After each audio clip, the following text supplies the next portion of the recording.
Namaste to everyone. Welcome to the Mahabharat initiative.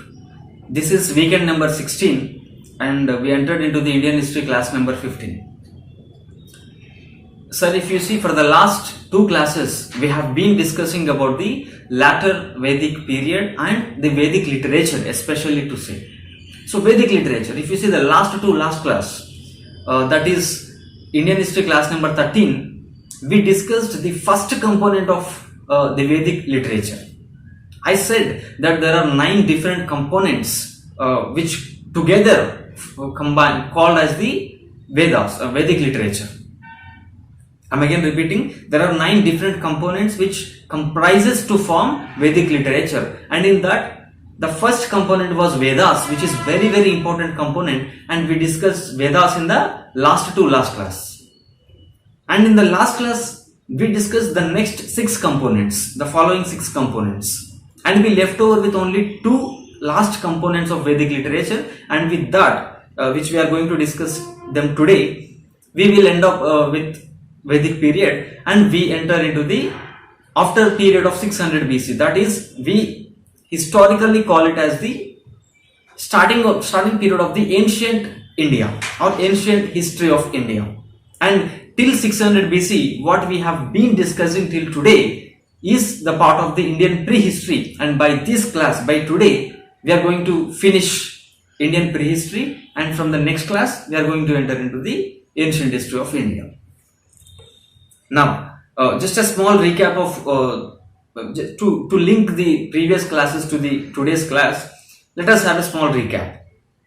In the last class we discussed about Vedas. In the starting we discussed about the introduction of the Vedas, what actually Vedas, the term word Veda meant, and what they deal with normally. And we discussed that there are 4 important Vedas: Rig Veda, Yajur Veda, Sama Veda and Atharva Veda.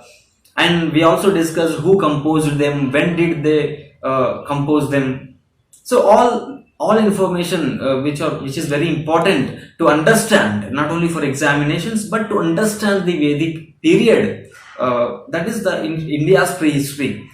We discussed them in the last class. And in the last class, as I have said, we discussed the following 6 components. What are they? What we discussed? We discussed Brahmanas, we discussed Aranyakas, Upavedas, Upanishads, Smritis and Vedangas. These are the 6 components, follow-up components after Vedas, which are part of the Vedic literature. We discussed them in the last class. So in the starting of last class, we discussed about the Brahmanas. So what are Brahmanas? I said Brahmanas are the texts which explains the meaning, which explains the inner meaning of the Vedic hymns. For example, not only Rig Veda, every Veda was composed in the latter Vedic or Vedic Sanskrit, old Sanskrit, which is too complex to be understood by the common people. So normally there are some associated texts with the Vedas which explains the inner meaning of the Vedas, and these associated texts which explains the inner meaning, and they are called as the Brahmanas. I said for every Veda we will see more than one Brahmana. For Rig Veda, if you see, there are 2 Brahmanas which explains the hymns of Rig Veda. They are Aitreya Brahmana, or it is also called as Potreya Brahmana, and Kaushatki Brahmana. These are the 2 Brahmanas we discussed. For Samaveda, we have 3 Brahmanas which explains the inner meaning of the Vedic hymns of Samaveda. What are they? For example, Udgatri Brahmana was 1 Brahmana. Jaiminaya Brahmana also explains the hymns of Samaveda. And then Panchavish Brahmana. And we also discussed, likewise, we discussed for every Veda, there are some important associated Brahmanas. And after Brahmanas, we discussed Aranyakas. Aranyakas means they are the forest books which were written by the hermits. Hermits means the people who live a solitude life inside the deep jungles as a part of their religious discipline, and they, because of their huge command over the jungle and everything about the forest life, they have written some books on the forest, and those forest books are called as the Aranyakas. And we also discussed Aranyakas because they are written by the people who are living a solitude life, who are just leading their life of mysticism, life of philosophical thoughts, and a life of meditation inside the deep jungles. because they are the composers of these Aranyakas. Aranyakas strictly condemned the practice of sacrifices, which is the main characteristic of the mainstream of the Vedic period. But these are living in the forest. That's why they completely opposed them, and they even Aranyakas reflected that thought process. And we discussed these Aranyakas are normally the concluding parts of the Brahmanas. For every Brahmana, at the conclusionary statements, we have seen this mentioning of Aranyakas. And the next component we discussed was Upavedas. Upavedas, for every Veda, as we have 4 Vedas, for every Veda we were having 4 important Upavedas. And they are very important because actually they laid the systemic foundation for the next Indian art and culture. For example, if you see for Rigveda, because Rigvedic hymns deals with especially deals with the gods and the prayers of the way of worshipping of gods and goddesses. But also Rigvedic hymns sometimes mentions about the medicinal technology, medicinal wisdom that existed in the Rigvedic period. That is early Vedic period. So to Rigveda there was an Upaveda, and that Upaveda was called as the Ayurveda. And Ayurveda was composed by Dhanvantri, the sage Dhanvantri. So Ayurveda is the Upaveda of Rigveda, we discussed. And for Samaveda, because Samaveda dealt with the music, the art of music and dance, the Upaveda of Samaveda was Gandharva Veda, we discussed. And that Gandharva Veda dealt with the art of music and dance. And it was composed by whom? By the Bharat Muni. We discussed it. And for Yajurveda, because Yajurveda deals with the processes, the performance of the sacrifices and rituals before any war or etc. So normally Yajurvedic rituals and sacrifices are linked with the battle rituals. So for Yajurveda, the associated Upaveda was what is that? Dhanurveda. So Dhanurveda is the Upaveda of Yajurveda, which dealt with the art of warfare, and that was composed by whom? It was composed by the sage Vishwamitra. And now the only remained Veda, that is the 4th Veda, was Atharvaveda. And for Atharvaveda, the Upaveda was what was the Upaveda of Atharvaveda? It was the architecture, which deals with the architectural, Shilpa Veda. We call it as Shilpa Veda. This is the Upaveda of the Atharvaveda, and it was composed by the Vishwakarma. These are Upavedas we discussed. And also we discussed about the Upanishads. So what are Upanishads? Upanishads are, normally the literal meaning of Upanishads. We discussed that it was a student sitting in front of a guru, or in a simplistic manner, the meaning of Upanishad was to act down near someone. So normally Upanishads we discussed, they composed towards the latter period of latter Vedic period. So you see some reflection of a tone of resistance towards the Brahmanical dominance, a resistance towards the domination of Hinduism and Hinduistic rituals. So Upanishads, there are 108 in number totally we discussed. 108 Upanishads we have, and Upanishads outrightly condemn the sacrifices, the practice of rituals and sacrifices. We discussed the Upanishads, and then we discussed about the Smritis. There are 4 important Smritis we have. What are the 4 Smritis we have? Manu Smriti, Narada Smriti, Yajnavalkya Smriti, and the Parashara Smriti. So Manusmriti was like almost the constitution of the Vedic period, but yes, it was not composed by the people, but by the Brahmanical society, Brahmanical section of the society, Vedic society. Manusmriti, it was like constitution, and Narada Smriti, which dealt with the judicial organ of the judicial domain of the Vedic period, like judicial rules and regulations. So Smritis means which dealt about the rules and regulations of the society.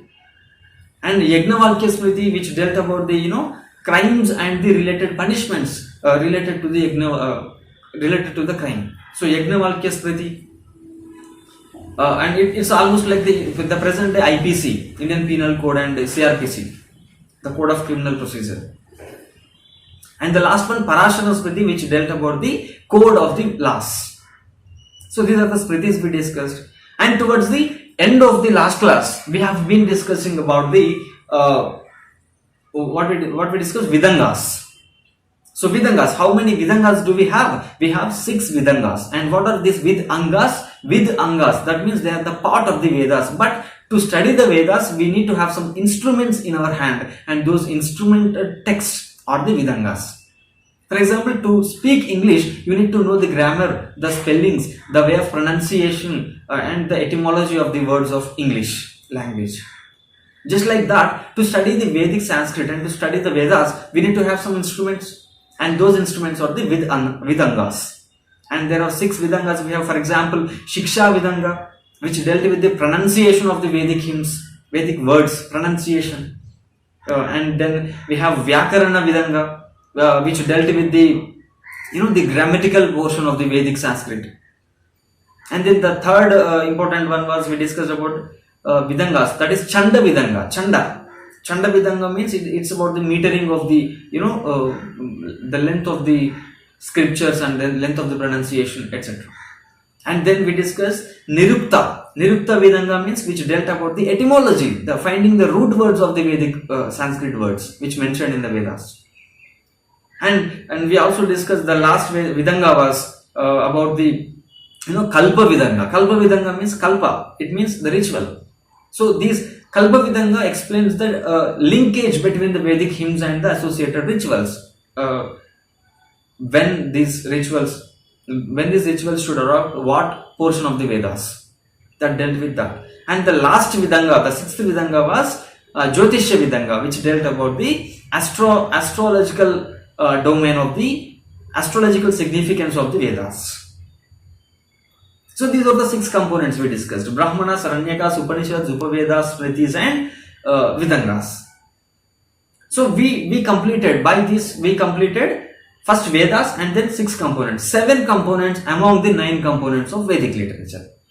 And what we left over with? We left over with only 2 important components, and I purposefully made them towards the end, because this class is it is going to finish it up the Indian prehistorical part, and we are going to enter in the next ancient Indian history portion from next weekend. That's why I put towards the end of this Indian prehistorical period. These 2 are very important components of Vedic literature, and this shows the significance of them, and they are the 2 leftover important components of Vedic literature which we are going to discuss today. And they are, one is Darshan.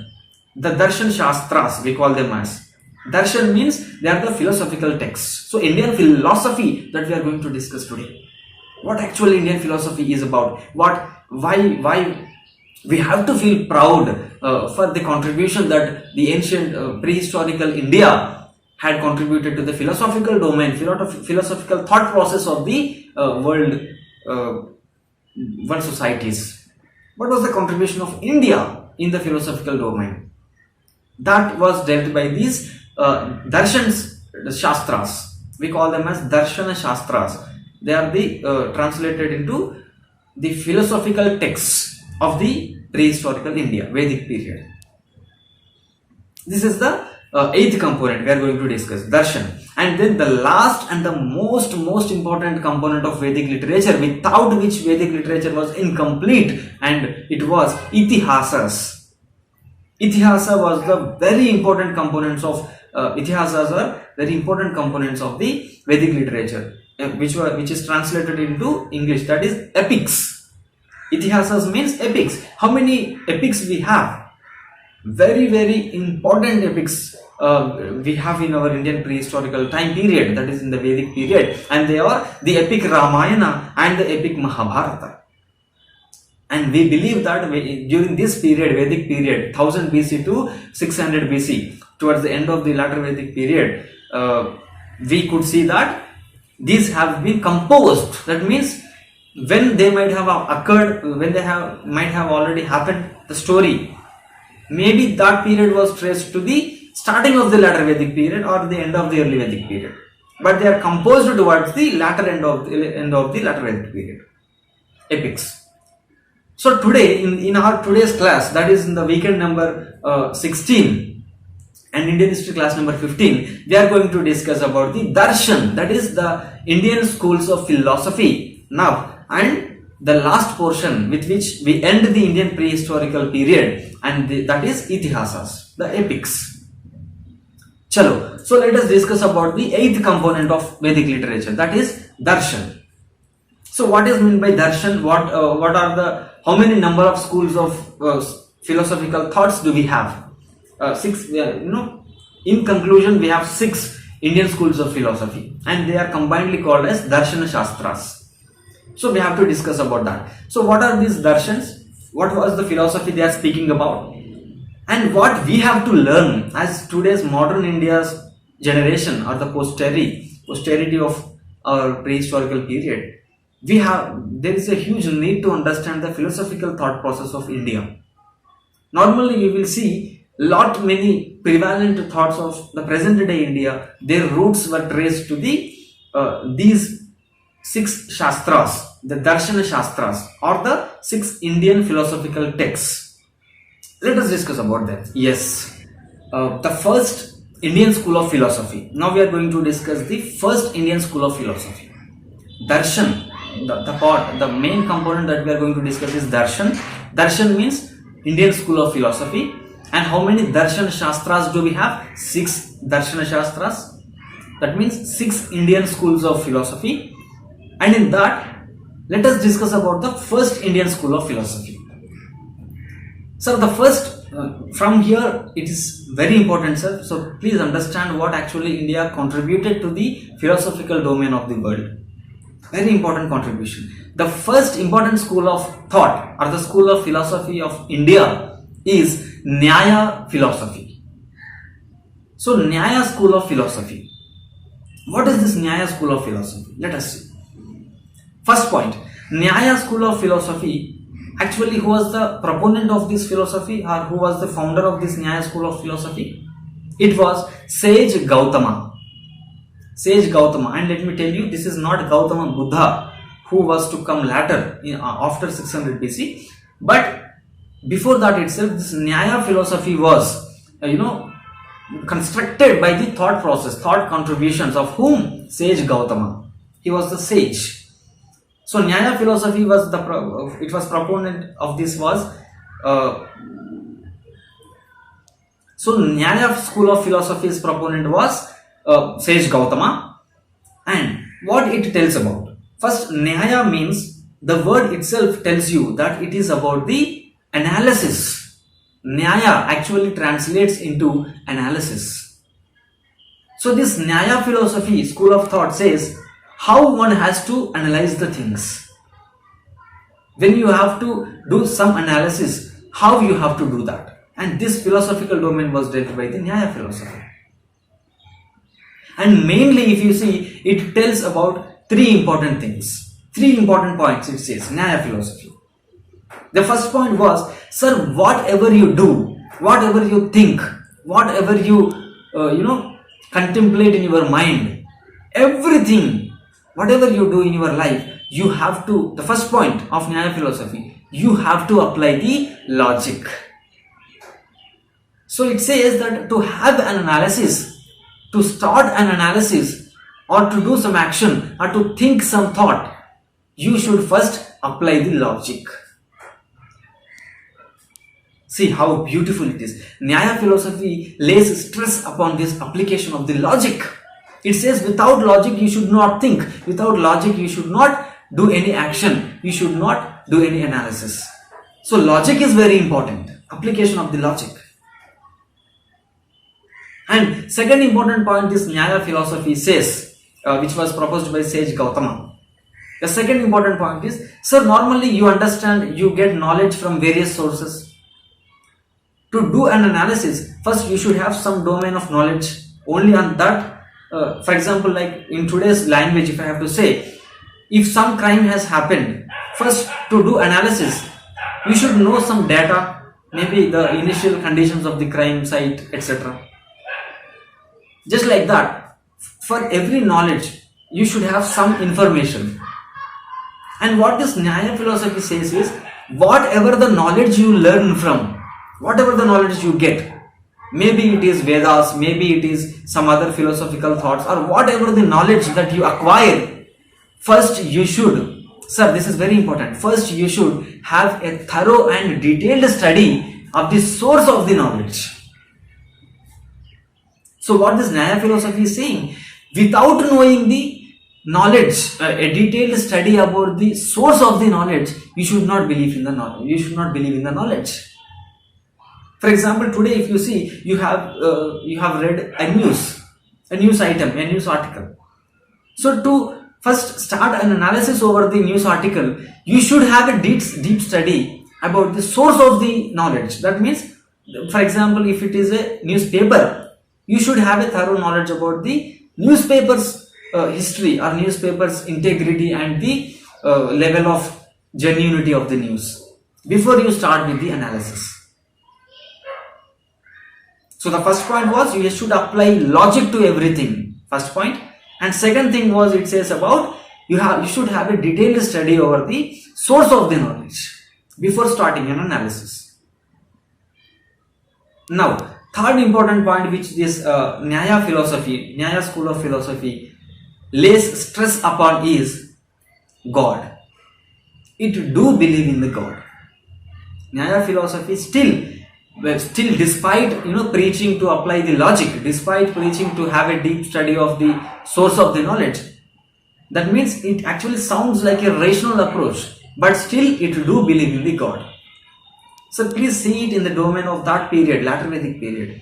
So Nyaya philosophy came in that period. So that's why it do believe in the God. These are the three important points: application of logic, detailed study of the source of knowledge, and then the belief in the God. These are the three things which this Nyaya school of philosophy contributed to the society to have a better life, better solving of the societal problems. This is the first Indian school of philosophy, Nyaya philosophy. Now, let us study about the second Indian school of philosophy or Indian schools of thought. Now I am discussing the second part of darshan. That is the eighth component of Vedic literature. So what is this second, after Nyaya philosophy, what is the second Indian school of philosophy? It is Vaisheshika philosophy. Vaisheshika school of philosophy. So very important. And this Vaisheshika school of philosophy, and who was the proponent of this? Who was the composer of this Vaisheshika Shastras, school of philosophical texts? And this Vaisheshika philosophy was proposed by the Kannada Rishi. Kannada Rishi is a very important person. Kannada Rishi. And what this Vaisheshika philosophy says about, sir, this is very important, especially to Indian geography and Indian, biological part. The modern biology, actually it traces its roots to this foundational knowledge, foundational literature. That was the Vaisheshika philosophy, Vaisheshika school of thought. And Kannada Rishi, who was the proponent of this Vaisheshika philosophy, says two important points. Very important, two important points. The first point what this Vaisheshika philosophy says is, sir, every object you see in this world, every object, here object means physical material. Every object, for example, my body is an object of study. For example, this watch is an object of study. Specs are an object of study. So everything, a physical material, every object if you see in this world is actually made up of 5 important elements. This is what the Vaisheshika philosophy said. Everything you see, everything which is identifiable to your senses, that means which you can see, which you can hear, which you can touch, which you can smell, every object is made up of 5 important elements of nature. And what were they? The first one was earth. And second one was fire. Third one was air. Fourth one was water. And the fifth one was ether.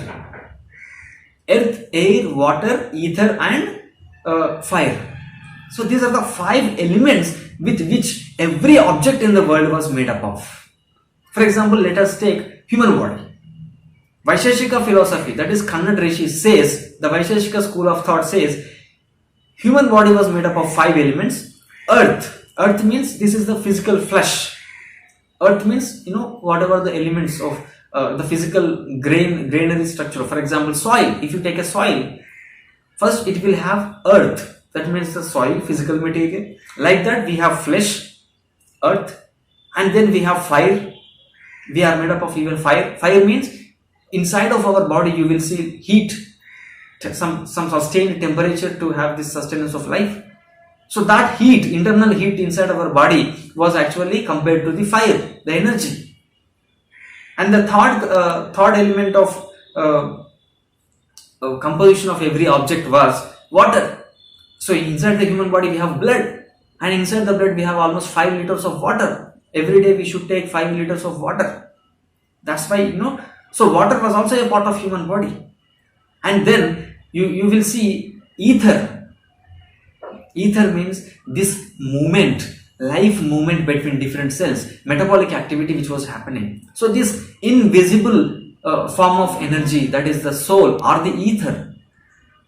So earth, water, air. Air means inside every cell and inside the thoracic cavity, for example, you have lot of vacuum or a lot of spaces, not vacuum but space, and which was occupied by the breathing, that is the air. Breathing which justifies that. So every human being was made up of 5 elements: earth, fire, water, air, and then the ether. Like that, every object in the world was also made up of 5 elements. This is what the Vaisheshika school of philosophy says. First point. And the second point what this Vaisheshika philosophy lays stress upon was belief in God. So just like Nyaya philosophy, even Vaisheshika philosophy was also believing in the God, existence of God, concept of God. Nyaya and Vaisheshika. Now, the third important philosophy, sir, this is very, very important than the Nyaya and Vaisheshika philosophy. And this school of philosophy is Sankhya school of philosophy. Sankhya school of philosophy. And who was the proponent of this Sankhya school of philosophy? He was the Kapila Muni, or the sage Kapil. So sage Kapila was the proponent of this Sankhya philosophy. And let me tell you 2 important points about this. This Sankhya philosophy is the oldest school of thought, oldest school of philosophy among all the 6 important schools of philosophies. Sankhya is the oldest school. And second point is, being the oldest school of philosophy, if you see, Sankhya philosophy says God is not the creator of the universe. Sir, Nyaya and Vaisheshika believed in the God, but Sankhya philosophy did not believe in the concept of God, and it said God is not the creator of the universe. God is not the creator of the universe. This is what Sankhya philosophy says. First point. And second point, very important point, is that Sankhya philosophy says every human being was born with 3 qualities. 3 qualities. There are 3 qualities of every human being, and they are, it says, first quality of every human being. When we took birth, everyone was having 3 important qualities. One quality was virtue. Virtue, that means in Sanskrit it was sattva guna. And second quality of every human being was passion. Passion means in Sanskrit rajasa guna. And the third quality which every human being comprised of, took birth of, that was dullness. Dullness, in Sanskrit it was tamasa guna. So it says there are 3 gunas to every human being: sattva guna, rajasa guna, tamasa guna. Or in English, every human being was born with 3 important qualities, inborn qualities: virtue, passion, and dullness. And this Sankhya philosophy says, upon the growing, every human being tunes themselves based upon their lifestyle, based upon their familial conditions, based upon the environment in which they live, based upon the religion which they practice. These 3 qualities will, differ in their proportions or in their ratios, and this tuning of 3 qualities and rationalization of 3 qualities would lead to the building of one character. For example, if a person was too passionate about, worldly pleasures, enjoying the worldly pleasures, That means the component of Rajasa Guna was more in him. The quality of Rajasa Guna was more in him than Sattva Guna and Tamasa Guna. Or if a person looks too lazy in his approach, in his life, he was entirely lazy person. That means in him, the third quality, Tamasa Guna, was more. That means he himself made that quality to be grown more than other gunas, Sattva and Rajasa Gunas. And if a person was very humble, if a person was very polite, very happy person, very righteous person, very moral person, that means these are the qualities of character.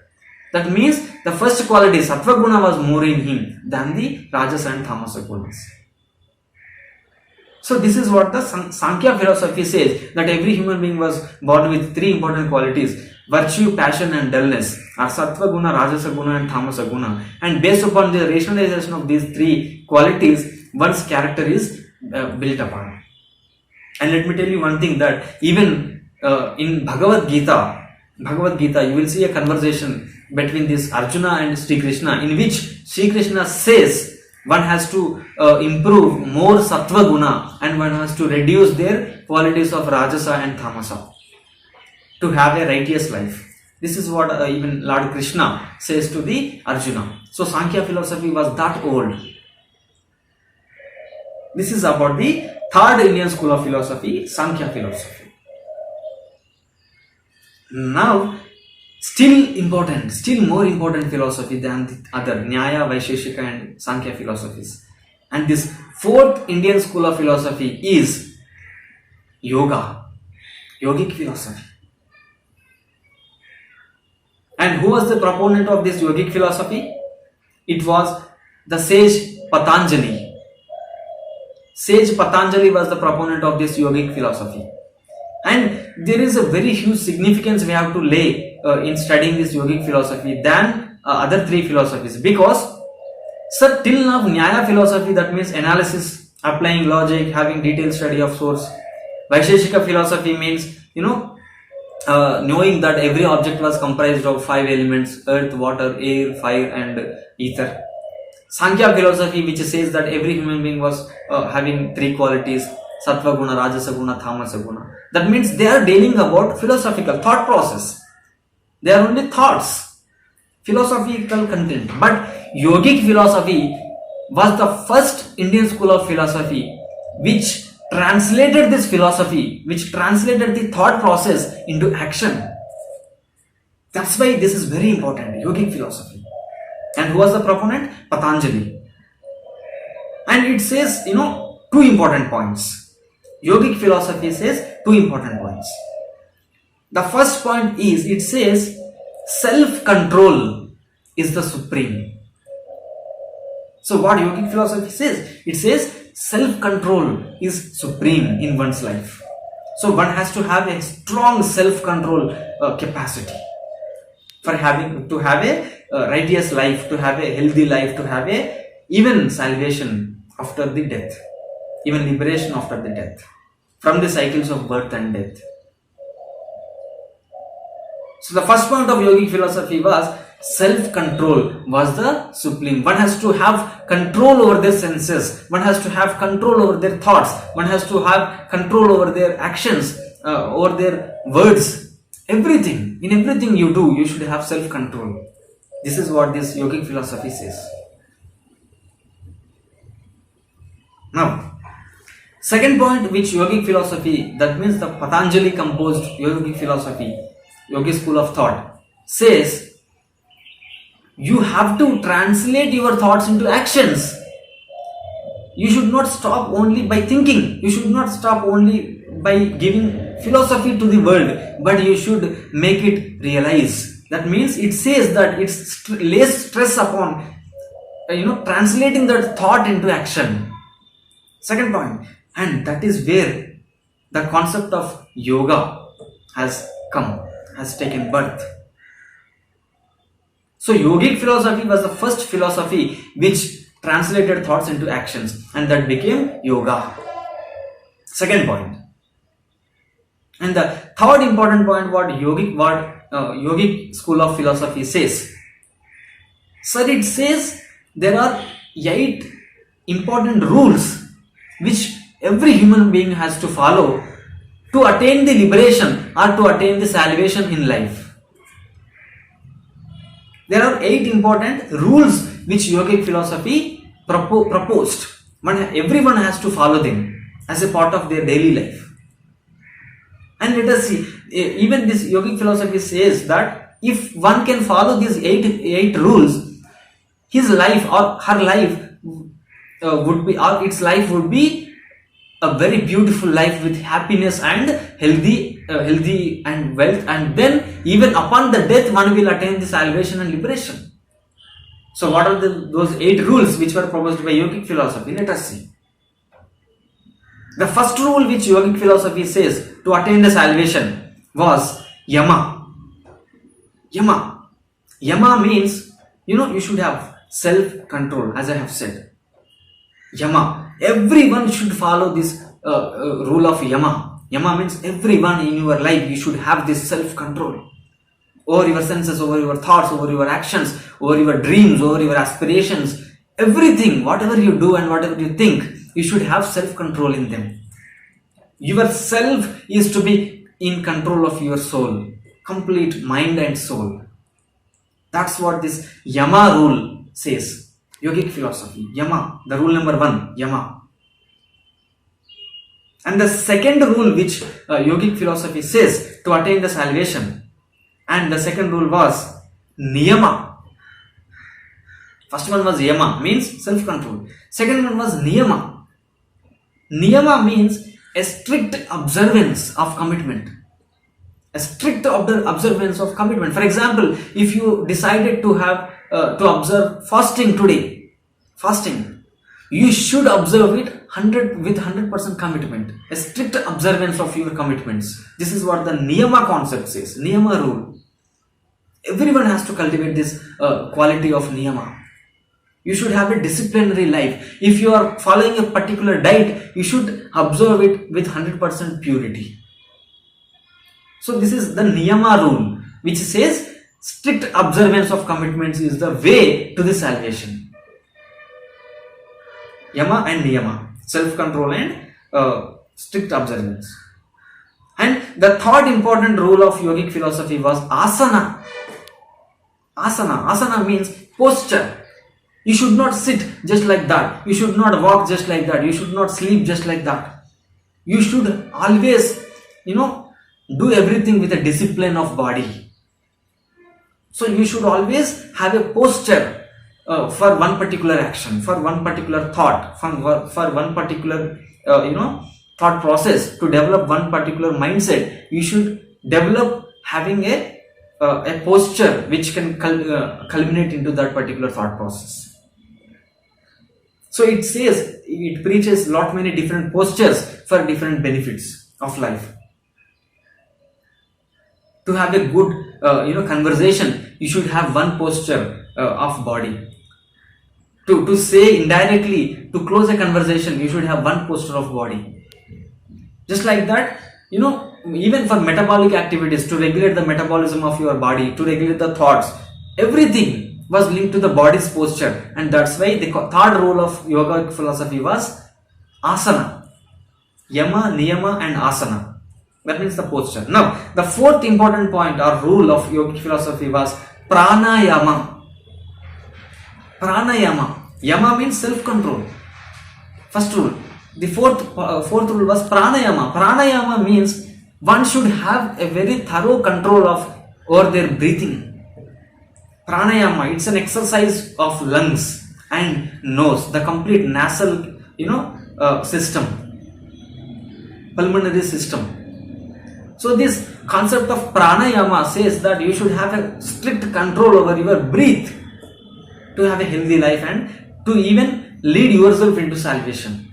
That was a path of salvation, which says yama, niyama, asana and then pranayama.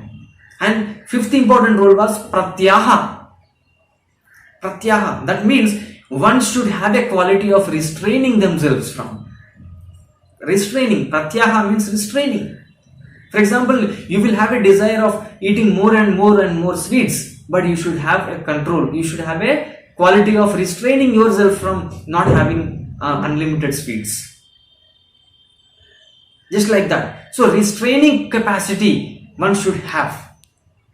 That will lead your life to the beautiful and righteous way, healthier way, and then to the salvation at large. That's what the Pratyaha says. And the sixth important rule of yogic philosophy was dharana. Dharana means, it says that everyone, to attain the liberation, to attain the salvation, to have a happiness in your life, to have a very beautiful life, first you should have good thoughts in your mind. Good thoughts will translate into good actions, and then that will lead into good life. So how can one have a good thoughts?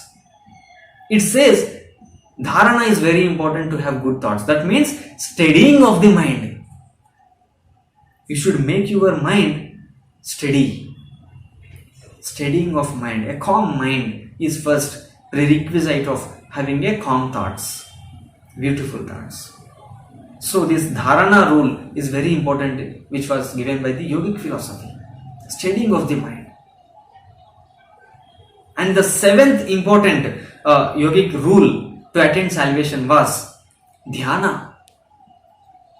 Dhyana means one should do meditation. Every day you should do meditation for certain time. That means meditation was actually projected as a recreational activity to body and mind and soul. So every day to start with a tremendous unbounded energy, you should first start it with meditation. Pure calmness, just like an ocean. Before having a huge tsunami, first it will have a calm posture.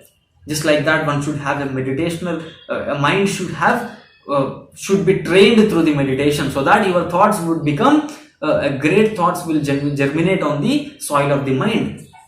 So meditation, the concept of God, dhyana was said by yogic philosophy. And the last, eighth important rule of yogic philosophy was samadhi. Here samadhi doesn't mean to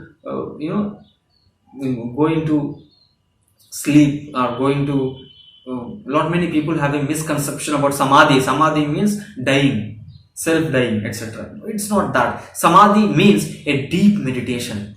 That means one will lose their complete consciousness about their senses, and one will enter into some a philosophical universe, a thoughtful universe, where you lose all your controls over your senses. Or in another words to say, you will have 100% control over your senses. You will not, to that extent you cannot even feel your senses, but still you live. So that's the deepest state of meditation, and it was the samadhi rule which is said by yogic philosophy. So in conclusion, yogic philosophy laid 8 rules for the path of salvation. What are they? Yama, niyama, asana, pranayama, pratyaha, dharana, dhyana and samadhi. This is the yogic school of philosophy which was proposed by the Patanjali. So we have discussed Nyaya philosophy, Vaisheshika philosophy, Sankhya philosophy and yogic philosophy. Now let us discuss about the fifth important Indian school of philosophy, and that is Mimamsa philosophy. Mimamsa school of philosophy. What is this Mimamsa school of philosophy? Sir, Mimamsa actually translates into investigation. Sir, it mainly says 2 important points. Mimamsa philosophy, school of thoughts, says 2 important points. The first point, it says that to have a good life, first you should have one source of guidance. You should have a moral guidance.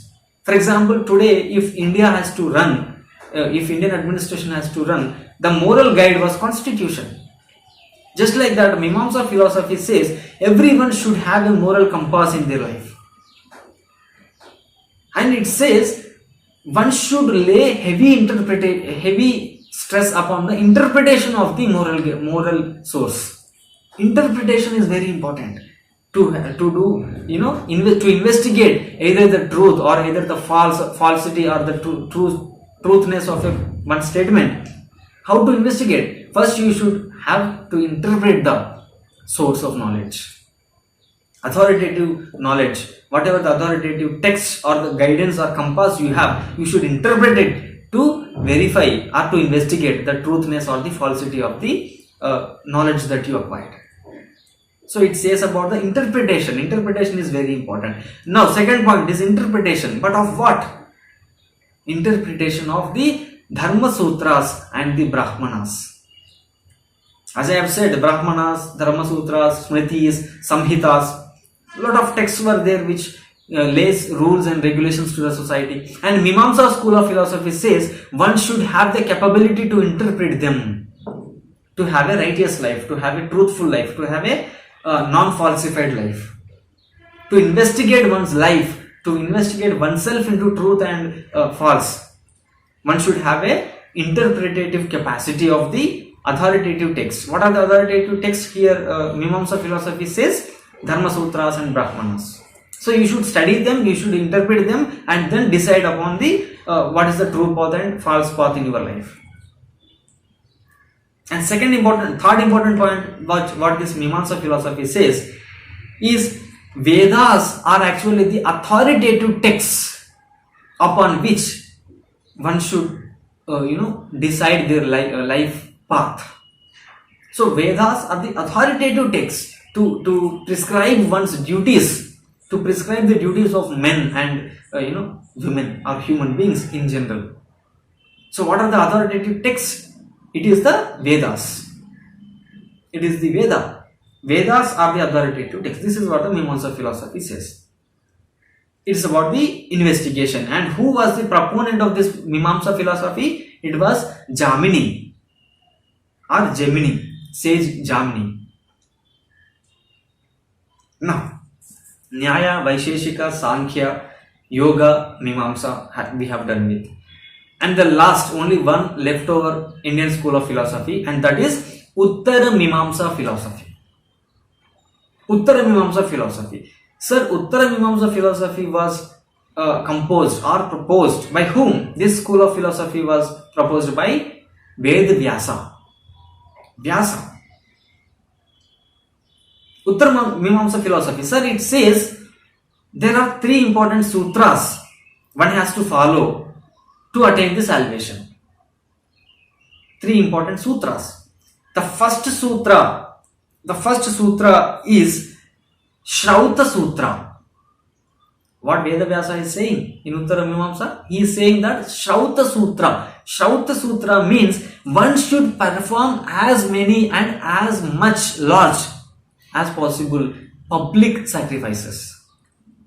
So only by performing the public sacrifices one would achieve the salvation, one would achieve the liberation in life, and one would even live a qualitative life. So Shraura Sutras says it says emphasis on the significance of the large public sacrifices.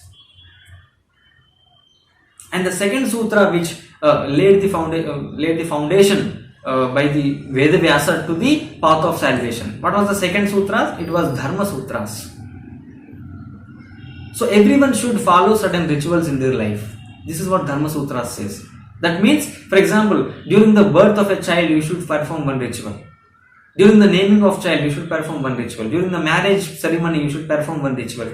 And you should know the inner meaning of every ritual behind the performance of the ritual.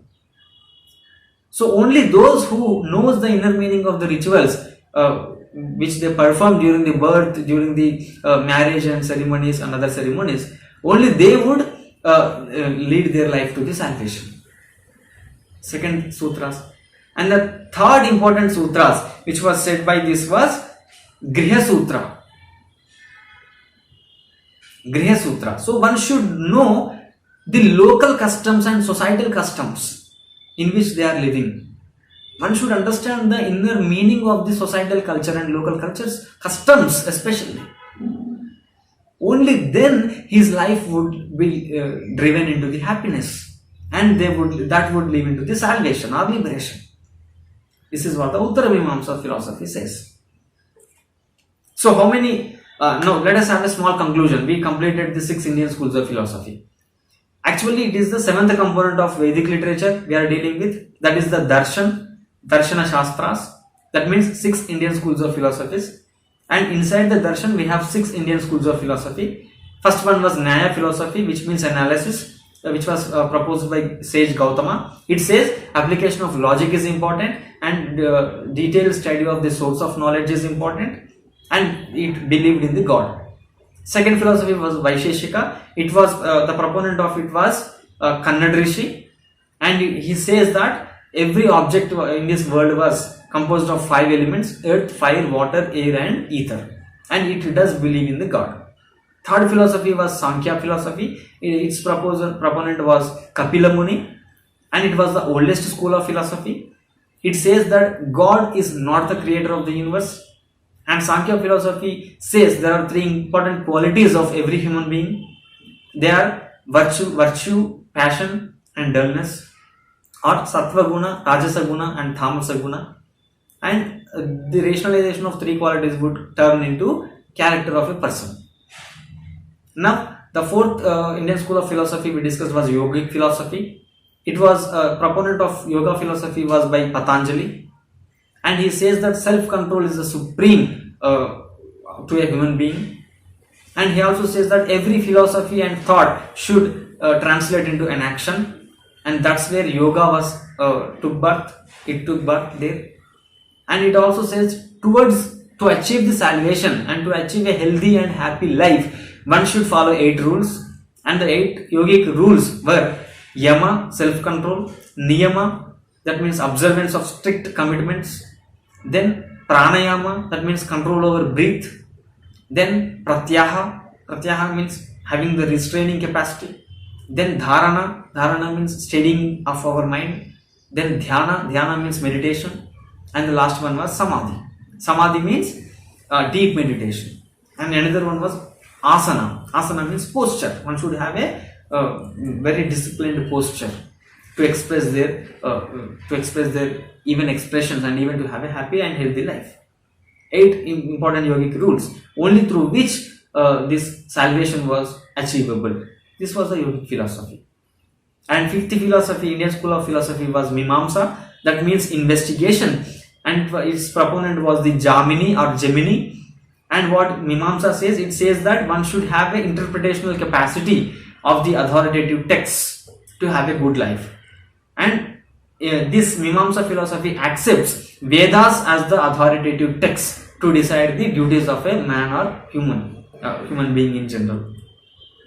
And then last philosophy, school of philosophy, was Uttara Mimamsa, which was proposed by the Ved Vyasa, and he says there are 3 important sutras one has to follow to achieve the salvation. First one was Shraura Sutras. Sutras, that means to perform as many and as large as possible the public rituals. Then only one would achieve the salvation. Second sutras was Griha Sutras. Griha Sutras means one should have a thorough understanding of why one is performing ritual on the occasion of birth, on the occasion of naming, on the occasion of marriage, etc. And the third important sutra which Vedavyasa says through the Uttara Mimamsa philosophy was Dharma Sutras. That means one should have a thorough understanding of the local customs and the societal customs in which society he was living. So these are the 6 Indian schools of philosophy which, lot of the great people followed these philosophies, sir. Start from Gautama Buddha to even the Vivekananda, Mahatma Gandhi. Every Indian philosopher almost, they drew inspiration from these 6 Indian schools of philosophy. Nyaya, Vaisheshika, Yoga, Sankhya, Mimamsa, Uttara Mimamsa philosophies. This is about the Darshan Sutras. That is the 7th component of the Vedic literature. 8th component of the Vedic literature. So by now we completed Vedas, we completed Brahmanas, we completed Aranyakas, we completed Upavedas, Upanishads, Smritis, Vedangas and Darshan.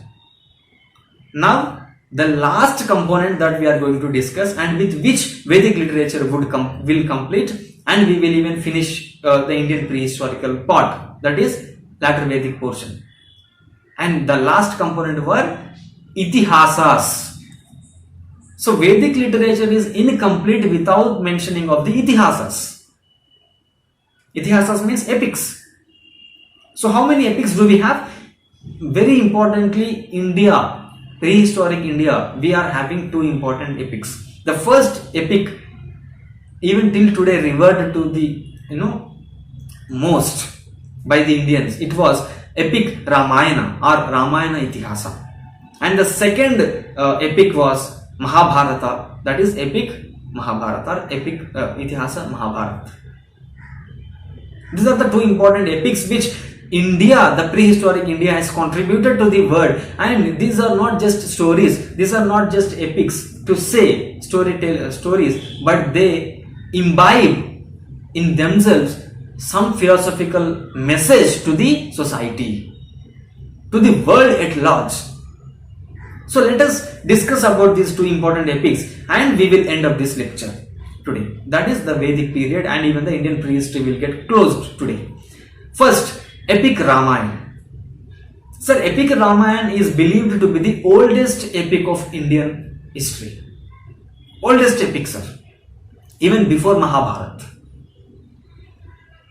Sir, epic Ramayana, who was the composer of this epic Ramayana? Who was the writer or composer of this epic Ramayana? It was the sage Valmiki. So Valmiki was the person who composed the epic Ramayana, and which comprises epic Ramayana was, it was the text, Sanskrit text, which composed of some verses which explains the story Ramayana. And there are 24,000 verses which Valmiki has composed. So how many verses do we have in epic Ramayana? We have 24,000 verses. And let me tell you one thing, that Valmiki has not written them down. Valmiki has composed them orally, and after the latter Vedic period, that is at the starting of ancient India, by 600 BC to 400 BC, during that period, during the period of Jainism, Buddhism, when Sanskrit scripting was on the rise, when human beings started recording themselves with a script, Sanskrit script, then epic Ramayana, which was composed by the Valmiki, was written down. First it was orally composed. So epic Ramayana was believed to be the oldest epic. Valmiki was the composer of epic Ramayana. Epic Ramayana contains 24,000 verses, and it describes the period of early Vedic period, early Vedic society. If you study epic Ramayana, the original epic Ramayana of Valmiki Ramayana we call it as, you will understand the early Vedic society's conditions. And what is this epic Ramayana deals about? Let us discuss in brief. It tells that there was a place called Ayodhya.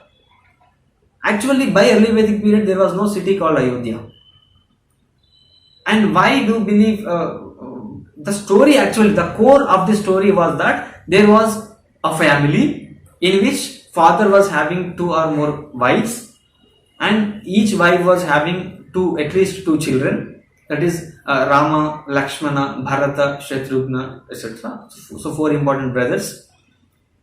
And Rama was actually to become the next prince after the Dasharatha, but upon the desire of the third, that is the youngest wife of Dasharatha, who was the father of Lord Rama, Dasharatha was to offer the third wife, Kaikeyi. The name of the third wife was Kaikeyi. That her child, her son was, that is the Bharata and Shatrughna, and they were one of the 2 should become the next prince after the Dasharatha. And because he has given word to the Kaikeyi, he says to Lord Rama to go to the exile, that is to go to the forest. And Lord Rama, along with Lakshmana and his wife Sita, the trio, Ram, Lakshmana and Sita, will have left the city of Ayodhya, that means their empire, their state, and they went into the forest, and they lived there for around 12 years, 10 to 12 years, I don't know exactly, but 12 years. And during that period, when they were doing that Aranyavasa, we call it as, a lot of events would happen. For example, the meeting of Sugriva, Rama's meeting with Sugriva, the king who was believed to be Vanara king in the forest, and he was to kill Vali, who was the opponent of Sugriva, on the desire of Sugriva, because by knowing the wrongdoings of Vali, Rama will hide behind a tree and he kills the Vali. After that, even one of the best known devotee of Lord Rama, he was the Hanuman, was to met during the forest exile. And when this story was going on, the king Ravana's sister, one of the sisters, Surpanaka, who she saw Lord Rama in forest, and she loves him a lot. But when she proposes that to the Lord Rama, Lakshman was the person who reacts, and he cuts the nose and the ears of the Surpanaka, and she went to her brother Ravana and says all the incident. And King Ravana was furious, and he was to take revenge for her sister's victimness, we can say. So by just as a casual brother, he reacts to the Surpanaka, her sister, and he comes to the Lord Rama, the place where Lord Rama and Lakshman Sita was residing, and he sends a person, Maricha, as what? A deer, a golden deer, so that Sita wants to play with that golden deer, and Lord Rama went to the hunting of that, to take that deer back to the Sita. He goes into the forest and he leaves Sita behind. After that, after some time, even there were some sounds, imitations of Lord Rama's voice, in which he says that, please Lakshmana, do come and save me, please Lakshmana, come and save me. And by hearing that, Sita orders Lakshmana to go to see what happened to Rama, who went to take the deer back. Lakshmana knows everything. He predicted that it was not Lord Rama's voice, but still Sita says that, Lakshmana, you have to go, if not I will have a doubt on you. That's what Sita says. So by the order of her sister-in-law, Lakshmana will he has drawn a Lakshmana Rekha, a line, and he says to Sita not to come out of that line, and he goes into the forest in the search of Lord Rama. And in that moment, Lord Ravana comes as a sage and then Bhikshu, and he says to Sita to come out of that line and give the Bhiksha. And when she came out, normally, he realizes his own original face. Lord Ravana would come, and then he takes Sita back to the Lanka. Not Sri Lanka, Lanka. And for some more days, this searching of Sita went on. Even Lord Hanuman, in that searching of, when Lord Rama and Lakshmana were searching Sita, Hanuman added with them, and then Sugriva, Jambavanta, like that, lot many people will help Lord Rama in searching. And then at last, with the help of the Hanuman, who goes to the Lanka and sees Sita in the Ashokavana, he informs Lord Rama about the presence of Sita in Lanka. And then there was a fight between Lord Rama and Ravan, King Ravan, and Lord Rama would take the Sita back. And upon taking the back, she instructs Sita to prove herself, to prove her modesty, her purity. And it was through the 5 testing of Sita it happens, and she proves herself to be pure, and then they would be taken back to the Ayodhya, and Rama rules. This is what in brief the Ramayan, epic Ramayan about. It's not about the character only about the Lord Rama, Hanuman, etc., but it's about the inner message, philosophical message that it wants to convey. A relation between the father and son, a relation between brothers, a relation between sister-in-law and the brother-in-laws, a relation between devotees and the Lord, a relation between sister and brother. Like this, many human relations were explored in this epic Ramayana. This is about the epic Ramayana. Now the second and the most we can say this, even after Ramayana, this was the most popular epic in India. popular contribution of our prehistoric India. And what was that? Epic Mahabharat. So epic Mahabharat was composed by Vedavyasa, and this epic Mahabharat was believed to be happened at the starting of latter Vedic period, that is by 1000 BC, etc. Very specifically to say 1400 BC, that is in the early Vedic period itself, Mahabharata events were happened, believed to be happened. And Vedavyasa composed it. How many verses do we have in this epic Mahabharata? In Ramayana we have 24,000 verses. But this epic Mahabharata is a composition of 1 lakh verses. 1 lakh, this is the largest epic in the world. 1 lakh verses. That is why epic Mahabharata was divided into 18 different books, and we call them as 18 parvas. And what Mahabharata deals with? It mainly deals in the political domain. As Ramayana deals with the moral domain, this deals with the political domain. It was mainly about a lineage which was to come, like Kuru lineage. We have discussed there were 4 important tribal settlements: Matsya settlement and Bharata settlement and Kuru settlement, etc. So one of the 4 important tribal settlements at the end of the early Vedic period was Kuru tribal kingdom, and they were turned into Hastinapur, and Kuru lineage was the rulers, and there was normally a fight between 2 important sections of the same lineage, the Kauravas and the Pandavas, and there was a fight over the Hastinapur.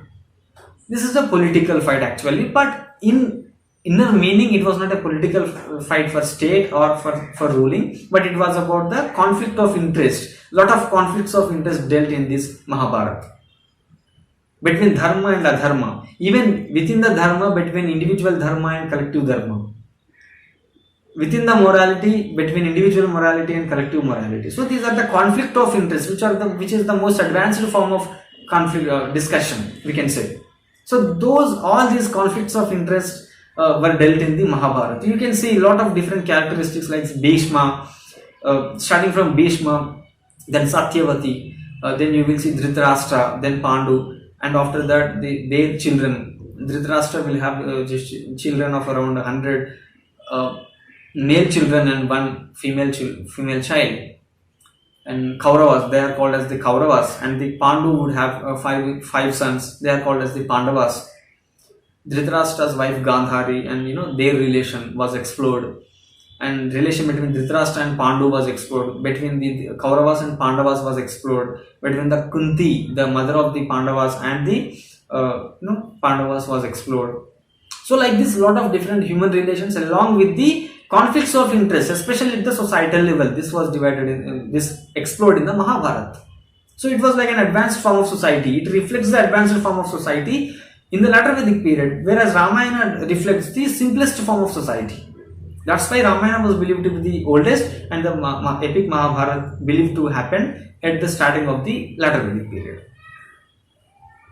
So these are the 2 important Itihasas we have. They are epic Ramayana and epic Mahabharata.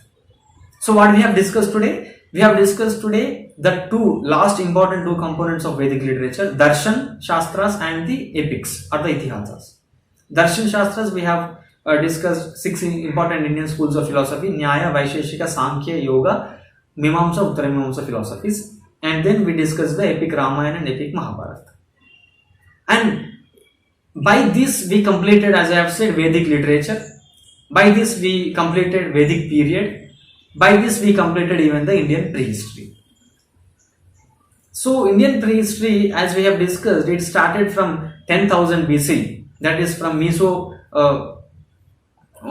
Mesolithic era. From there it started and it ended till at 600 BC. As I have said, we have discussed in the Indian prehistory these 15 classes. We have discussed about, first we discussed Mesolithic era, then Neolithic era. After that we discussed about Indus Valley civilization. Then we discussed about the early Vedic period. Then we discussed about the latter Vedic period. So these are the main broader sections of this Indian prehistory. Again I am repeating what Indian prehistory comprised of. It comprised of or Stone Age, that is not old Paleolithic era but Mesolithic and Neolithic eras, and then Bronze Age. After that, Indus Valley Civilization. After that, we discussed the early Vedic period and then later Vedic period. We also discussed the especially in the Vedic period, that is from 1500 BC to 600 BC. We discussed the Vedic literature, Vedas, Brahmanas, Aranyakas, Upanishads, Upavedas, Smritis, and then Vedangas, Darshans and epics. By 600 BC, as I have said, there was a huge resentment towards this Vedic domination, towards this Brahmanical domination, or in general towards the Hindu religion dominance. That's why by 600 BC, now we are in the timeline at 600 BC, where Indian prehistory got over, and we starts from the next class with Indian ancient history. History starts. We call that as ancient history from 600 BC. And what is the difference between prehistory and history? In prehistory, we will not find any humanly recorded events. Only there are oral compositions to study the society. But history was characterized by the direct evidence which we got, which was written by the direct contemporary people. They have written their own records and we interpreted them. That's why there was a difference between prehistory and history. So, what are the conditions by 600 BC? With which we continue from the next class. What are the conditions? The first condition was there was a huge dominance of Brahmanical society. So there was a huge resentment in the lower sections of the society, the so-called lower sections. Who are they? Shudras were not happy with this Brahmanical domination, with Hindu religious domination. Even Vaishyas were not happy with this Brahmanical domination because they are the taxpayers in the society. They do agriculture, they do a lot of manufacturing work and even trading work. But they produce everything to the society, but they did not accept that Brahmanical domination. And even Kshatriyas are not happy with the Brahmanical domination because Brahmans are saying they are superior to even Kshatriyas, who are the rulers. Even Brahmans are saying they are superior to the rulers. Even Kshatriyas are not happy. Even inside the Brahmanas also there were different sections which are not happy generally over one over others domination.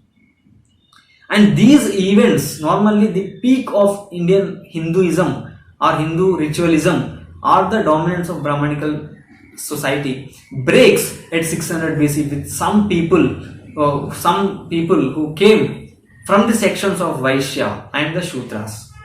And we would discuss what were the changes happened and how this Brahmanical dominance was countered by some other ways of tools of society. And let us discuss them in the next class. And till then, please do study. I will attach the notes. If possible today or if not tomorrow, I will attach the notes at the comment section and in the description box. So please go through them. They are very important. And again, I am repeating the same statement that this discussion is not for examinations. This discussion is to know India. That is Mahabharat. Thank you. This is your SR. Thank you. अथ श्री महाभारत कथा।